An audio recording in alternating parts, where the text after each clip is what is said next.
Everything I did in the previous episodes all had a purpose. In episode 1, we learned how to work with Azure PowerShell using the AZ module. In episode 2, we learned how automation accounts work. In episode 3, we learned how to integrate Azure Automation Account with GitHub. In episode 4, we learned how to use HTML to make professional looking emails. In episode 5, well, okay, that was a side quest. And then in episode 6, we learned how to use Microsoft Graph. And then in episode 7, we learned how to use app registrations and service principals. And they all led us to this point where we will combine everything we've learned to make our first proper automation. I hinted at it at episode 7, and that was about app registration secrets expiring and how we can build an automation that would alert all the owners when their secrets are about to expire. Orgs can have many app registrations. They're not just limited to operations like we just did with Graph, but people that are deploying apps in your organization and all the other things. Could be hundreds, if not thousands of these. We need to have a way to manage them and track them. We don't want to be the ones chasing after all these people to update it. We really want to make a system where it is telling them, hey, this app that you own, its secret's about to expire. You need to go update it before it expires and your app breaks. And now they won't have to set up their own reminders or anything like that. Our systems will do that for them. So today I'll unpack how we can do this. And then we'll build a PowerShell script that can handle this task. And it's not just to collect the information about apps that are expiring, but to email them. So we'll go deeper into sending emails as part of our lesson today. I'll demo how to use multiple service principals to do different things. One to collect the information, one to send emails. I'll show you how to secure sending emails so that we're ensuring that it's sending it just from that one account. We'll even use our HTML function that we made in the past as part of the emails that we send out. So without further ado, let's begin.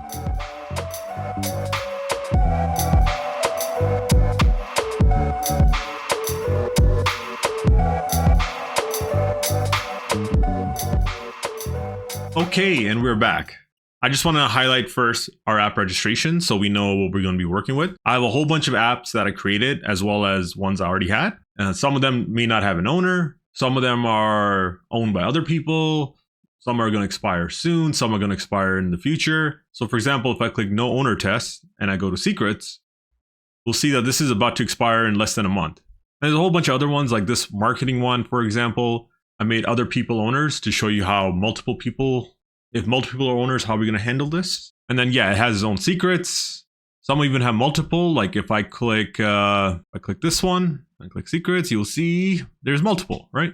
One that's about to expire, one that's not going to expire anytime soon. Now in here, you may see this one, SPIT graph mail send.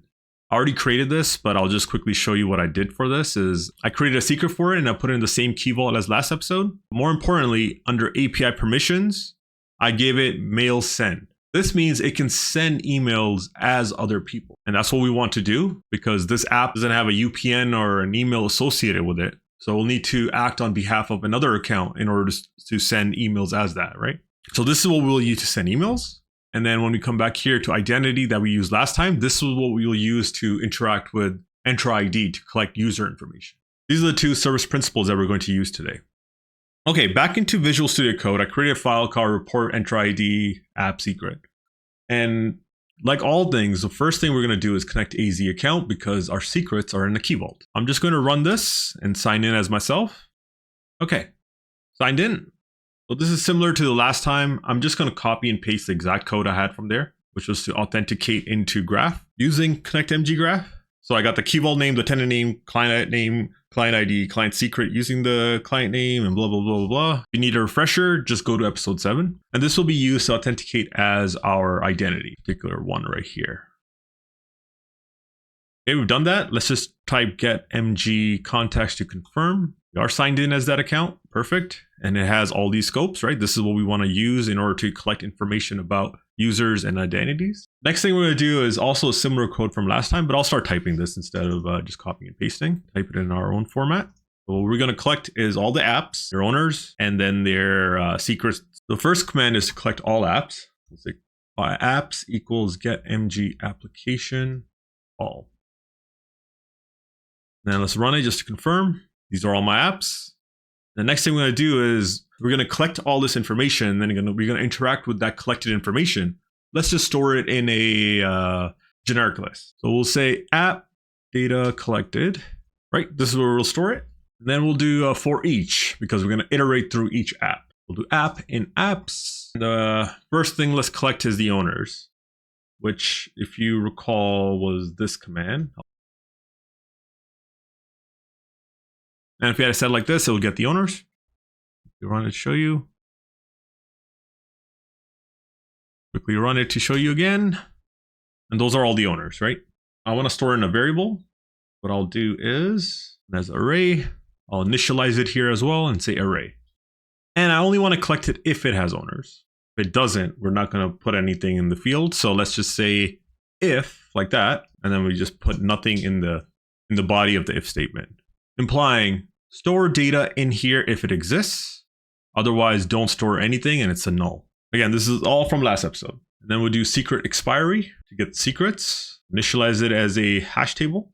And we'll do for each secrets in app password credentials. That's because in our apps, there is a property called app credentials that has all the data. And because one app could potentially have multiple, like this one only has one, but if you had multiple, it will give you a collection. We want to make sure that we iterate through that array of data because I want to have it written in my own format. That format is if secret, meaning if it exists, secret expiry, square bracket, because this is a hash table, we're going to give it a key value. Question mark. This was the null coalescence that we worked on last time. Meaning if there is a value in display, add that, otherwise add none. Okay, so that's the key. The value that we're going to store in it is just one thing that we want from it, which is the end date time. We don't care about the other values, right? If I go back to app credentials, this is all we want. We want the display name, and then we want the end date time. We want the display name to be the key. We want the end date time to be the value. This is just me playing around with hash tables. You don't have to use hash tables, but this is just what I use. All right, cool. So that's that. Let's now put it all together. So we'll say data collected add. Okay. And what are we adding in here? We'll say application name, application ID. What do we else want? We want owners. And we want secrets. So these are the 4 fields I'm looking to collect when I run this. I'll just point it to all the services.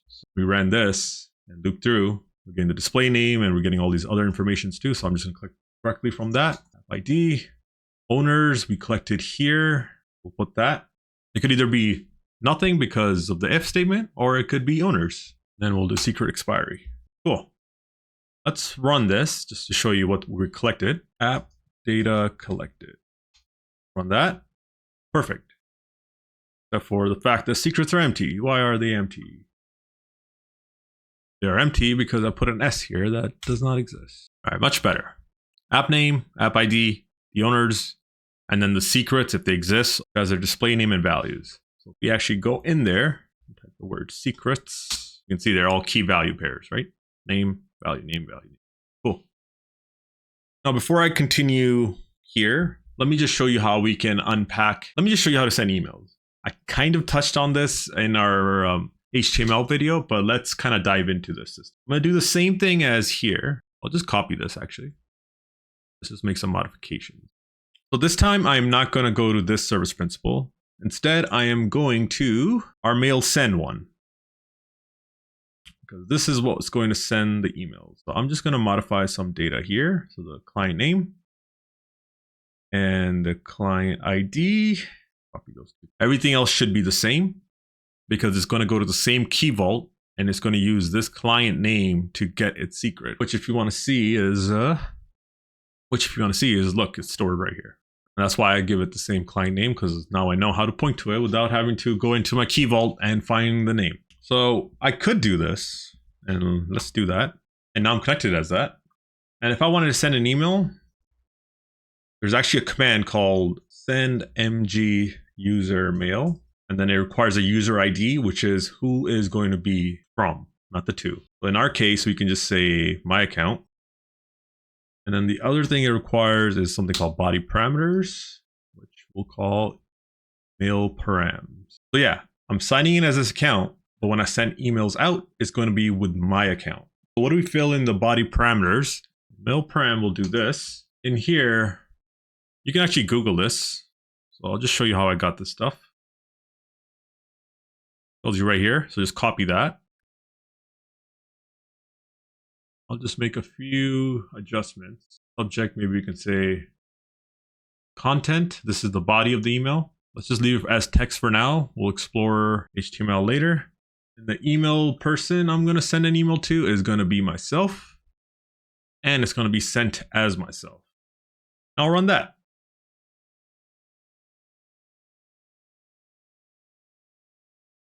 There it is. Hi, this is a test send emails to app registration. Perfect.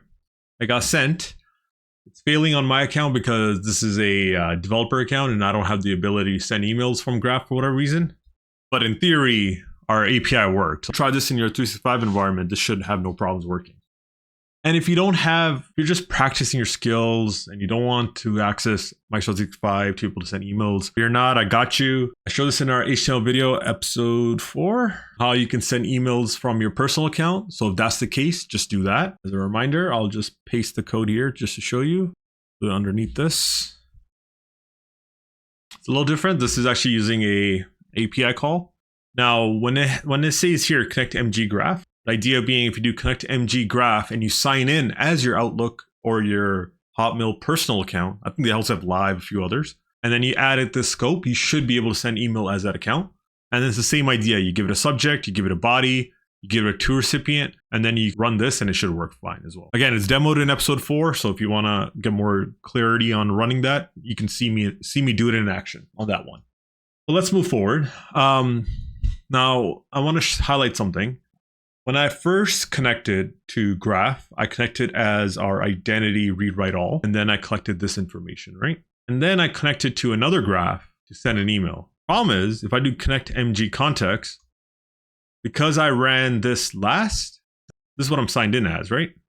So if I wanted to run these commands, it won't work because it's the wrong account. It doesn't have the permissions. That means in order for this section to run, I'll have to go back here, connect as that, then press the up arrow to the commandlets and press enter, and then I can get that information. This is one of the challenges when you're working with Connect MG Graph is that you can only really be signed in as one account. What we can do instead is, for our email one, what if we just don't use Connect MG Graph and just use the API directly? So what I'm going to do is I'm going to just modify a few things and we'll go from there. Modify, it's pretty straightforward. We're just going to remove these 2 lines and keep it at the connection section. When you run connection, you get your token, right? This is what we need for API calls. Only difference is now that we have this, so let me just remove all this. Again, this is not an API course yet. I'm just unveiling more and more about APIs as we go. When you're making API call generally, you have something called headers, you have a body, and then you have the URI, and then the last thing is method. These are the 4 parts that go into an API. And then you use this on a commandlet, in our case, is invoke REST method, which we used here. The reason why this one doesn't have a header is because we don't have a token yet to put that header piece, but there's more to headers than what I'm just saying here, but this is basically how we're going to use it. So let's just put all this stuff here and we'll use the invoke REST method. The first is called headers, as I said. So let's just save it as a variable, and it's written like a hash table and it has 2 sections really. As authorization, then let's call it content type like that. And I'm using quotes because of the dash. Authorization is basically where you put your token. The way you write that is bearer. It's a bearer token. And then because we already have connection, what we actually want is the access token part, not all this. And by the way, you can see here, token type, right? So you can do connection dot access token, just like that. So it's written bearer space token value. Content type is telling it what kind of data is being sent and what kind of data is being received. Generally, this is JSON these days, so I'm just going to use that. And the way to write that is simply application JSON. You don't have to memorize these. We'll most likely just copy and paste them every time we go, but this is generally what we put in the headers. You don't even have to put this in the header. You can actually put in the invoke REST method. The sections is actually called content type. And then we have the mail body. It's the same as what we had earlier, which is going to be all this. The only difference is because I said the content type that we're sending and receiving is JSON, we're not going to send a body that looks like PowerShell. Instead, what we're going to do is send a body that looks like JSON. So we're going to say convert to JSON depth 10. The depth just means how many layers can it go in. Like if I run this alone and I show you how it looks visually, I'll show you. So this is it as PowerShell. It looks like that. But if I run this exact part like this, right, you can see it's quite different. The one looked like this, PowerShell, and the other looked like this, JSON. And that is what it's going to accept. Like I could just write this, by the way, and just store it as a here string, and then just fill out the stuff with variables, but I just prefer using PowerShell, so I'm going to stick to that. Okay, now before we get to the invoke command, there's one more piece that is called the URI. Paste it here and explain it. So this is basically where it is sending this API to. And the cool thing about when you send APIs is in the URI, you can send a command. So when we did send mg graph earlier somewhere before I removed it, this is basically the equivalent of that right there. And the user ID is the from field that we had. So I'm going to actually say user ID equals, and again, you don't have to write IDs. You can just write the UPN. So this will be the send as, this will be the send to, this will be the body of the email. This will be the subject of the email. And this is the command we're sending. And this is the whole thing is the API, which is going to be sent with a command called invoke REST method. The method, which I mentioned here, commands you're running. Is it either a get command to like get data? Is it a post to like do something, right? There's others, but like who cares? These are basically the main two that you're going to be using. Like there's patch and a few others. So let's just say URI equals URI, headers is headers, and then body is mail body. Now if I run these two, it ran, perfect. And if I go back here, test sending as app registration, it just came through and there it is. Cool. Now, because I didn't use connect to MG graph anywhere, we can still be connected to the original one. So they can connect to MG context. We're still connected to the identity. So if there's more work I need to do at this point against this account, I can still use it and it'll work. Cool. Now that's sending emails using APIs. But there is a problem you may notice. This service principal that I just created can send emails as me. I never configured that. All I did was I gave it one API permission. And it's not just me that it can send emails as. It can send emails as anybody in my organization, including our CEO or whatever else. Any account that exists in our tenant, it can send emails as those people. I don't know if that's something we want to do, right? Huge red flag. There is something we can do about this. So let's just pause our coding for a bit and look at something else. And it's tucked away in Exchange, actually. So let's do this. Let's have a shared mailbox created, and that will be our sender going forward for any automatically generated emails. So nobody directly responds to us if we're in the from field. And then the most important thing, let's limit this service principal so that it can only send emails as that shared mailbox and nothing else. That is something we can configure. So whenever you make a mail sending service principal app registration, make sure that you configure what I'm about to show you. Otherwise, it's going to become extremely powerful. First we do is go to our 365 admin portal. Yeah, I'm at the admin portal, but you could do this in Exchange as well. All I'm doing is creating a shared mailbox, which I already created before. I'm not going to create it again, just a demo. It's pretty straightforward. So just create that. And the most important thing is just assign yourself the member, right? Which I did. Now I have a shared mailbox and I want to associate it with the service principal. And the way to do that is to make a mail-enabled security group and add the shared mailbox as a member. And then that shared mailbox, we can set up a policy to only allow a one-to-one connection. I'll demonstrate that. So in your active teams and groups, create a mail-enabled security group. And let's call it, for the owners, we can add ourselves. For the members, this is where we add the shared mailbox. If you want that service principal to be able to send emails from multiple accounts, whatever you add here is what's going to work. Whatever is not in here is not going to work going forward. So if there's more than one account you wanted to use, maybe there's a help desk one or something else, you can add that here as well. Hit next, give it a group email name. I'll just call it the same as the name itself. Don't allow other people outside send emails to this. This only has one function, and create the group. Group is done. Cool. So we have a shared mailbox that is sitting inside this group. That's all we needed to come into the portal for.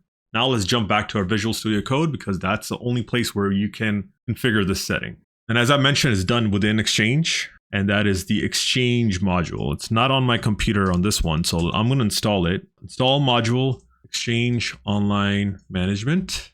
Run that to install it. And now that it's done, let's connect to Exchange.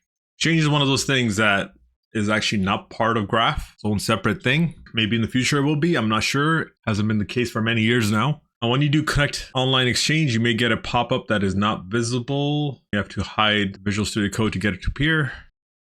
Okay, we're signed in just to make sure we are. Get Exchange Online mailbox. Let's see if it works. It does. Now, the thing that we want to interact with to set this up, called new application access policy. Basically, this is making a policy that says what an application can do or not do. Application being service principal / app registration. Command is pretty straightforward. It requires a few things: app ID, policy scope group ID, description, and then access right. These are the 4 parts that it requires. App ID is pretty straightforward. It's actually the app ID of our app. Client type. Group ID, the name of our email that we just created. So if I go back to here, then description is just whatever you want to write inside it. Make it clear, in my opinion. I'll say restrict access to. Okay, so this is, let's fill out all these parts. This is just restrict access. That's the value we're going to enter there. Description is description. Group ID is group ID. App ID. I'll run that. There it is.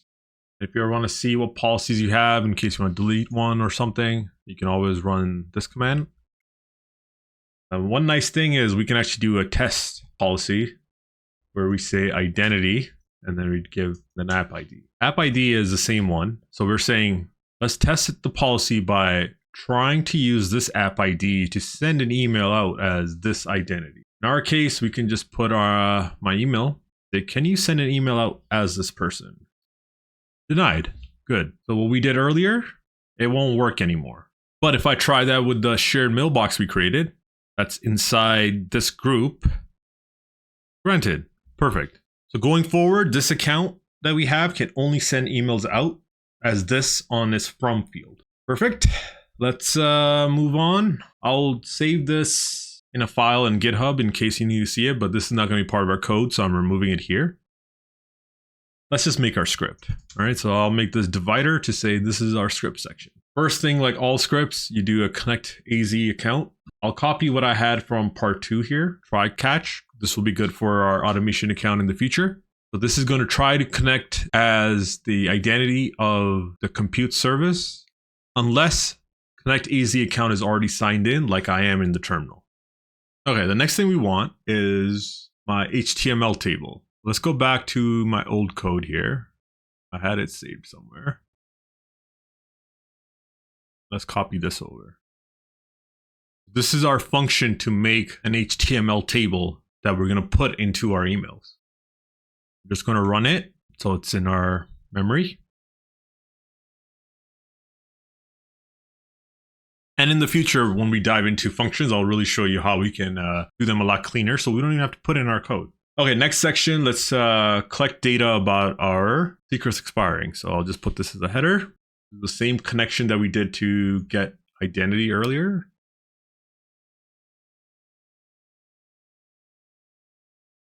All right, so we're going to AuthN in, and then we're going to collect the app data. Now, before we even do the email stuff, let's actually make something of this, because right now, all this is this information. We wanted to have it primed and ready for emails, right? Especially when and some of these don't even match our conditions, right? All this next section, generate HTML table. First thing is, because it's a secret, we need to compare and see, compared to today, how close are they to expiry? What I'll do is I'll say a variable today equals get date to get today's date. And then how far in the future we want to check. Put that in a variable too. So we'll say expiry check. This will be in months. So let's say 3 months. Ideally, you should do less, like maybe a month, so that you account for the fact that, oh, people are on vacation and they're getting these alerts in time before this stuff expires, right? A month is a good enough time. But I'm just going to say 3 for our demo, just so I can actually collect stuff, because most of these are a couple of months away. All right. And then the last thing, as always, we want to make sure we collect all our data into a list, because this list has this format. This is not what I'm going to use. I'm going to want to make a expiry data table list that can easily be used. And you will see what I mean by that. A new object, working with this, right? What we want to do is a for each on each of these items in the rows. the data in this. And what do we want to check? Well, the first thing is, okay, let's make sure we're only collecting data about stuff that has a secret, right? That's critical. If it doesn't have a secret, what are we doing here? And that it also is within our requirement. So it's like within 3 months that is going to expire because we don't care about anything else. Okay, so for each blah, blah, blah, if data secrets, let me just run this once.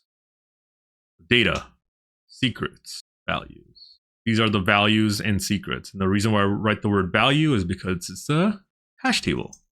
Name value pairs, right? So I put the word values to collect just the value itself, which is in a date time format, it's like this will be. Okay, so if this, but also where object, where the values in here as date time, might as well do that, just in case it's not, is less than today dot add months to go into the future. Expiry check. Let me just show you this. I save those two variables. If I run today, it's today's date, October 30th. But if I run this, it's basically adding 3 months to it, which is January 30th. So anything from today to January 30th is something I'm going to send an alert on. And if I want to change that, I can always just set it to 1 and it will be from today, October 30th to November 30th. So if data.secrets.values where objects within it are 3 months for up to 3 months from now, that's what's happening here. Just to show you, I'll output it. If I run the whole thing, pretty big list. But if I run this for each, smaller. These are all the ones that fit into our conditions, right? Cool. So this is basically where we're going to work in this if statement. And what we're going to do in here is make an array called secrets output. Call what I'm going to do here. I'm going to make a table that is going to be used within HTML. I want to add some extra flair to it, right? I want to make words red. I want to make things bold, etc., etc. I'm going to inject some of that HTML stuff that we learned, but not too much. Very straightforward. So this is where we'll store secrets for outputs. So, okay, hold on. Let's not make this too much nested. I just want to make sure that I only collect when this is true. So what we can do is right in here, instead of making this an if statement where we work within, let's get out of this and say we'll work outside of this. How do you do that? Is basically, if this is not true, we're not doing anything in a for each loop. So what we could do is put everything that's in this query, and then right in front of this, we can put an exclamation mark. This just means if it's not. So rather than saying if it is, this is just saying it's not. And then in here, we'll say the word continue. Continue means in this loop, when we're going through it, as soon as the word continue happens, you skip the loop and go to the next one. So if this is not true, continue. But if it is true, this is what we're going to do. Right? So then we can just make this into one line up here. That just, if, okay. Now we can just work clearly here without adding so many nested layers. Which is good practice to do, by the way, because each time you're making a nested layer, you have to remember the context of the previous layers, right? So if you can kind of escape that, it would make things a lot more readable in a way. All right, so first thing we do is we set up an array to put our outputs in. If I go back here, just to show you something, some of these secrets have multiple values. So we want to iterate through each of them. So what I'll do is I'll do a for each secret in data.secrets. This is the hash table. So if you recall in our previous episode, first one, I think, get a numerator so we can iterate through this. This is basically what we want. Let's show you what happens here. Let's see a write output. Secret.key and then secret. Now if I run this, you will just see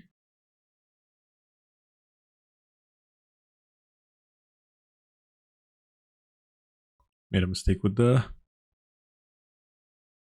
there.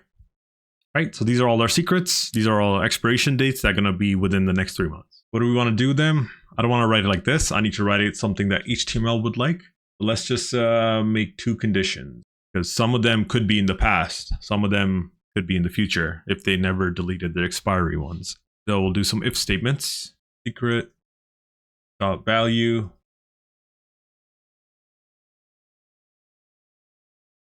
Less than today, meaning the value that you see here was in the past.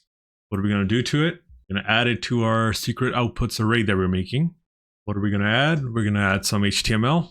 Could just say the word expired, secret key, secret value, but that's just not going to look very aesthetic. So what we can do instead is let's do something. I'll put this in square brackets. So those words actually written in square brackets. And then because like I said, this is HTML, I can bold this like this. And this may actually not work because this is not a string. So we need to convert it to string. I don't want it to look like that. I just want the year, date, month.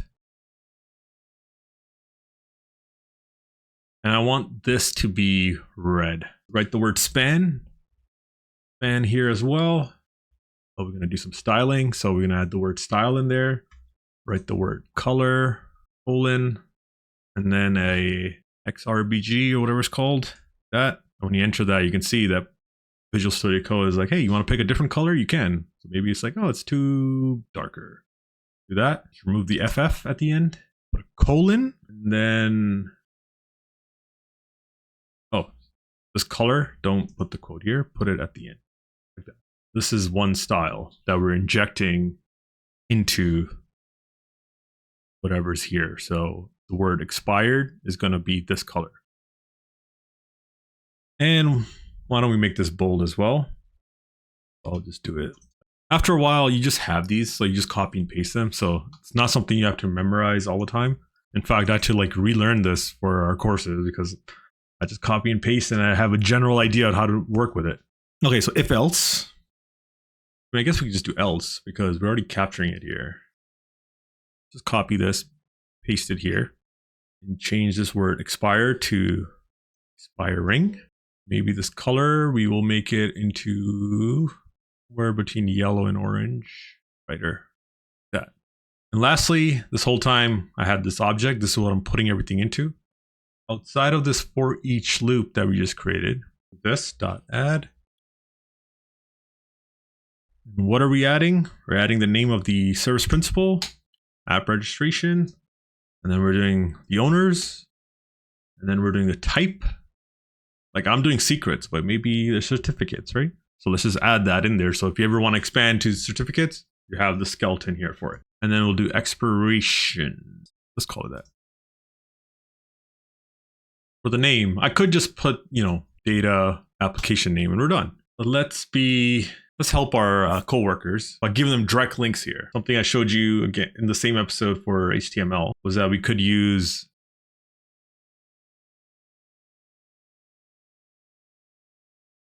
right here. Copy that. Back to the values later. So this just makes it a hyperlink where our text is one thing that displays, but when you click it, it goes to the link that's here, right? So for that time, we just had like a resource that it's pointing to, but this time we're going to point it to our service principals. Let me show you how to get this link. If I go back to app registration, look at this link right here. This is what we want, right? What is unique about this compared to every other link is the fact that it has an app ID, which is perfect because we already have that data, right? And I'm particularly targeting secrets. So let's actually go to that page. It changes to credentials. Let's copy that and come back to our screen. I'm just going to paste it here for now, but we'll work with it. Paste it over what's here. And recall in our app data, we actually did collect app IDs, right? If I do data.application ID, there it is, right here. This will be data application name. Owners is pretty straightforward. If you go data owners, this one I'm probably selected doesn't have owner. Yeah, that's probably the case. So let's say if I go to 3 or something and type owners. Yeah, okay. Yeah, so like this one has 2 owners. We can use that, but they're an array. It's not going to display it like that, but it'd be nice if it did, right? One name, another name below it. So let's actually do that in HTML. So we'll do data.owners. We'll say the word join, but instead of doing a comma or in PowerShell a new line, we're going to use BR so that when HTML reads it, it makes a new line. And then type, we'll call it secret. And then expiration, we collected it right here, right? This stuff. We'll say that, and we'll do the same thing. Because you may have multiple secrets. It'd be nice to have each one in an individual row, right? Or an individual line, right? We'll say BR as well. Okay, so what is all this cryptic stuff I've just been writing? Let's actually see what's happening so we can actually work with it. We have our function, HTML table equals, in our HTML table, this one right here. The only thing it requires was something called an object, which is what we've been building here. Before we send it as an email, let's just test it locally. So what we'll do is file. Let's give this a shot and see what happens. Made a mistake. Always good to give the word. Got to add the extension. Do that. Okay. Right. So all the owners and their expiring secrets. I wish I had, at this point had a secret that already expired so I could show you. I tried to make it, but just with my scheduling, you know, if I just wait until tomorrow to record this, this would have been red. But just imagine that it is, right? It will say the word expired, and then the nice thing is if I click all these links, it should take us to the page. Yep. SharePoint read write all. That was the first one, and whatever this marketing one was. Okay, so that's great. I got a table, and I can use this table to send it as an email. Why don't we send this to the IT team first? Send one to the individual owners as well. But as of right now, we should also send one to the IT team, just in case there are secrets that don't have owners and they need to be alerted. So this is pretty straightforward. I'll just copy what we did before. So we're going to connect as our service principal to send email. We're going to leave it up to connection because we're going to use REST API. Then we're going to make our HTML table itself that we're going to send to our email. Open HTML. We don't have to just send a table. We can send text before the table and optionally text after. So we'll do that. I'm just going to copy this. I don't think we care as much. Right. Hello, IT team. Here are the secrets detected in our tenant that are about to expire. This is how you make a list. I also gave it some colors. If I put space, we should see them. All right. So expired, expiring, telling you what it means. The owners will be informed of the secrets expiring. However, if the owners are missing, please take action. Same thing with closed. You can do something like this. This email was automatically generated by our script name. And then we concatenate all of this together. HTML table, add the open table. In the middle, put the HTML table we generated, and then close HTML. Where does this all go? It goes into our API. Scroll up. Where is it? Paste that here. User ID. This is not going to work going forward, so we're going to have to replace this. So our user ID is going to be our shared mailbox. And then what's going to happen as well is this is not a text type anymore. It's an HTML type. So we'll type that, HTML. Body is going to be what we just generated here. To, sure. Normally you would have your own group account to send to, but I don't have that shared mailbox or whatever created yet. So let's just stick with this. Let's just make sure we run it from here. What happens? Okay. If I go to my shared mailbox, there it is. Got an email. Hello, IT team. These are the secrets detected in our tenant that are about to expire, expired, expiring, blah, blah, blah, blah, right? Nice, simple report. Comes to IT every time you have it scheduled. Now, what I want to do is, well, I have 2 secrets expiring. I should personally get a request to look at my secrets that I own, right? Lee should get one because he owns this one. All of these individuals should get their own. And the reason why you want to send it all of them individually and not in a group is this example right here. Like this is sent as a group, then I will also need another email for this that I'm separately in. That's what we're going to work on next. Let's quickly do that. We'll leave this here because this is going to be part of our code, right? Send our full report to us and then send a report to each individual. Way to do that is if we go back to our all expiry table, right? This is what we're going to work with now. We're not going to use the original list, but we're going to use the one that we used to make the HTML table. A bunch of gibberish, but it's okay. We don't really care. We're only here for one aspect, which is the owner field. The owners have emails of the owners. This is something to watch out for because we use BR as our array transform to string. But other than that, it should be pretty straightforward. Let me just run this to show you. Probably more clear to see like this. So you can see, right? This one has BR, this has BR. We don't want that. We want to split that apart. So we'll do split for that. The opposite of join. We'll type this to undo that BR process. Cool. Now you may see that this is an empty field because there is an empty owner. We'll also want to account for the fact that there may not be owners. So we'll say where object. Perfect. Clear that out. Now the problem is I'm repeating. I only want one item, one unique item in the list to be what I want. Select object, unique. And there it is. Only one AE Anwar and nobody else. Now we can save this as unique owners. And then what we'll do is for each owner in owners, what we want to do is within here, send all individual people their own emails. Now, normally when you say have an email come in, it usually has like, hi, blah, blah, right? I don't have data on the user's names or anything, but what I do have is get MG context, my identity, because I never swapped it out. That can collect users. So let's do this actually. Say user equals get MG user ID owner, right? Because the owner is a UPN. And then we can say property we want. Cool.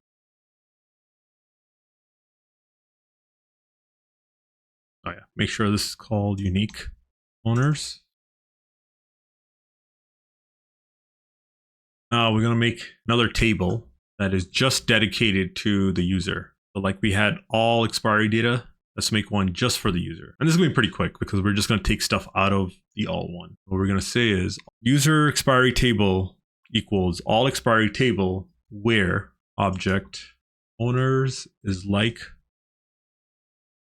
So it's going to look for one of these words. And because there's BR, it could be in the middle of something, it could have stuff before it, after. Let's just make sure we put asterisk before, saying as long as this word exists, regardless if it has something in front of it or behind it, I'm happy with that.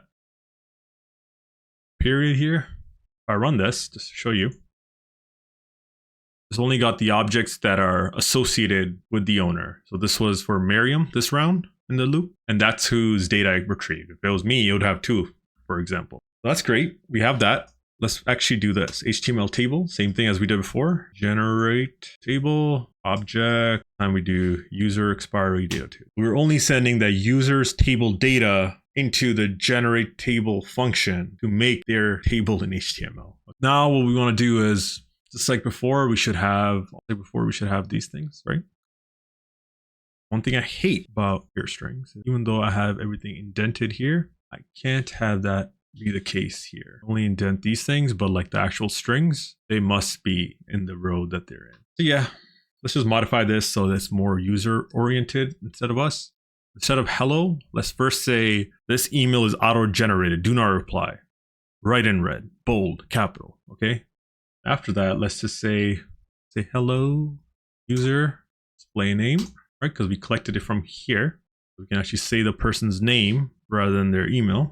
This one line here. Maybe. And add to it this BR. Make sure my BRs are there. One line break. And then we combine it all together with this new HTML table we made with open, close, generate an email. And then we do the same thing as before.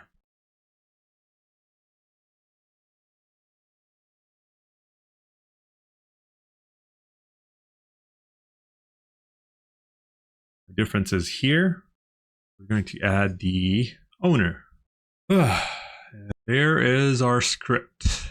I'm just going to remove all this stuff from before. We authenticate to Azure. We have our function to make our table. We collect data about secrets expiring. Then we generate the HTML table for it. And we send an email out. And then we send emails out to each individual users. All right, the whole thing should work. Let's just run the whole thing and fingers crossed. Cool, and it did.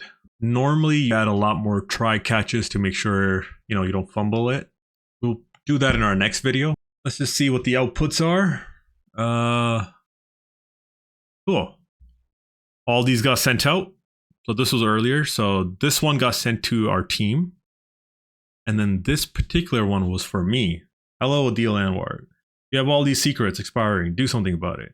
Hey, Lee. Right? Like we both had this. So I got this one and then Lee got this one. And then all these individuals are getting their own. And then, yeah, so they all get their emails and they can click their app from here and then go change it if they need to. If this is too much space, you can always... That is our emails. Now you have people that are self-sufficient. As owners, they can go and change the secrets and all that. And now you in IT don't have to hound them. Be like, hey, your secret's about to expire. It's like, hey, we're sending these alerts out. You didn't react. That is your problem, not ours. I'm not done here because we still need to put an automation account. We still need to like clean this up a little. We should definitely add a lot of try and catch blocks, especially when we're sending emails out to people, right? We don't want to have an error go out to them. We need to capture that when that happens. We should also, and then in the future video, I'll show you how to work with functions deeper in automation account. Like we have a lot of repeating code here. And then on top of that, our function's sitting right here. So it's just so much extra stuff just taking up space in our code. So yeah, we'll dive into that. Like I'll show you how to do inline functions, meaning another file is what pulling these functions in. That'll be great for automation account because then you can have a function library. And then we'll dive deeper into basically making them better structured, like just having a param with the object. It's kind of open-ended, right? What happens if they give you nothing? Like it's not really accounting for all these things. So we should definitely expand on that as well. But yeah, there it is. I hope this is insightful and I'll see you in the next one. Bye.